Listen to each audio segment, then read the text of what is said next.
வணக்கம், welcome to மிதாஸ் kitchen. இன்னைக்கு நம்ம மிதாஸ் கிச்சனில் சிம்பிள் வெஜ் சாண்ட்விச் எப்படி பண்ணுறதுன்னு பார்க்க போகிறோம். நம்ம வெஜிடபிள்ஸை வதக்கிறது, சீஸ் சேர்க்கறது அந்த மாதிரிலாம் எதுவுமே பண்ண போகிறது இல்லை. நம்ம ஆல்ரெடி சட்னிஸ் ரெசிபீஸ் பார்த்துருப்போம் இல்லையா, அதை வச்சு தான் இந்த சாண்ட்விச்சும் பண்ண போகிறோம். ஃப்ரெஷ் வெஜிடபிள்ஸ் யூஸ் பண்ணி பண்ண போகிறோம். ரொம்ப ஹெல்த்தியாக இருக்கும். வாங்க இந்த ரெசிபி எப்படி செய்யறதுன்னு பார்ப்போம். இப்போ இதுக்கு தேவையான பொருட்கள் என்னென்னு பார்த்தோம்னா 3 பிரெட் ஸ்லைசஸ், கொஞ்சம் குக்கும்பர், இதை நீங்கள் ரவுண்டாக கட் பண்ணிக்கோங்க.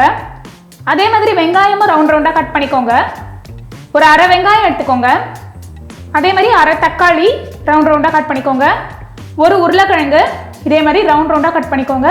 வேக வச்ச உருளைக்கிழங்கு, வெண்ணெய் 2 teaspoon, green sauce, red sauce, இது ரெண்டுமே நம்ம மிதாஸ் கிச்சன் வீடியோவில் ஆல்ரெடி எப்படி செய்யறதுன்னு பார்த்துருப்போம்.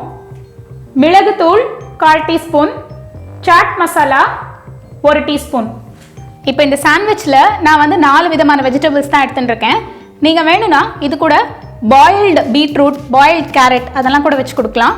நீங்கள் உங்கள் குழந்தைய எப்படியான சாப்பிட வைக்கணும் அப்படின்னு நீங்கள் ட்ரை பண்ணுறீங்கன்னா இந்த சாண்ட்விச்குள்ளே வச்சு கொடுத்துருங்க. அவங்க ஏமாந்து சாப்பிட்ருவாங்க.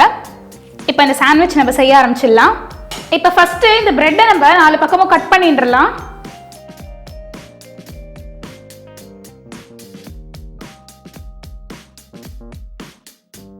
இந்த மாதிரி 4 பக்கமும் கட் பண்ணி எடுத்துக்கோங்க.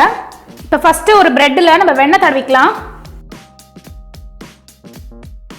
இதே மாதிரி மற்ற ப்ரெட்லேயும் வெண்ணெய் தடவி வச்சுக்கோங்க. இப்போ ஒரு ப்ரெட்டில் க்ரீன் சட்னி தடவலாம். இன்னொரு ப்ரெட்டில் ரெட் சட்னி தடவிக்கோங்க. ரெட் சட்னி கம்மியாகவே தடவிக்கோங்க. க்ரீன் சட்னி நம்ம தாராளமாக தடவிக்கலாம். இப்போ ஃபஸ்ட்டு இந்த லேயரில் நம்ம வெள்ளரிக்காய் வச்சுக்கலாம். அதுக்கு மேலே தக்காளி. இப்போ இந்த ரெட் சட்னி லேயரால் மூடுறேன். இதுக்கு மேலே உருளைக்கிழங்கு, அதுக்கு மேலே வெங்காயம்,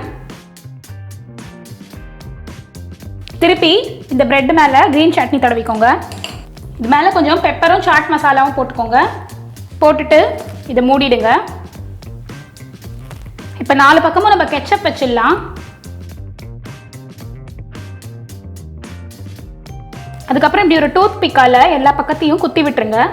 அப்போ தான் எல்லா லேயரையும் இந்த சாண்ட்விச் பிடிச்சிக்கும். அப்புறமா இதை நம்ம கட் பண்ணிடலாம்.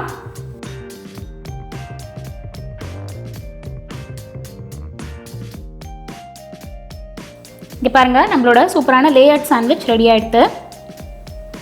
அவ்வளோதான், நம்மளோட சிம்பிள் வெஜ் சாண்ட்விச் சூப்பராக ரெடி ஆகிடுச்சு. இதை பார்த்தாலே ஒரு கேக் லுக் வருது. அதனால பசங்க இது சாண்ட்விச் நினச்சி சாப்பிட மாட்டாங்க, கேக்குன்னு நினச்சி டக்குன்னு சாப்பிட்ருவாங்க. இதில் நம்ம வெஜிடபிள்ஸ்லாம் அப்படியே ஃப்ரெஷ்ஷாக சேர்த்துருக்கிறதுனால ரொம்ப ஹெல்த்தியான டிஷ்ஷாக இருக்கும். இந்த ரெசிபி உங்கள் வீட்டில் நீங்கள் ட்ரை பண்ணி பாருங்கள். என்னோட ரெசிபிஸ் உங்களுக்கு பிடிச்சிருந்ததுன்னா மறக்காமல் மிதாஸ் கிச்சனுக்கு சப்ஸ்கிரைப் பண்ணுங்கள்.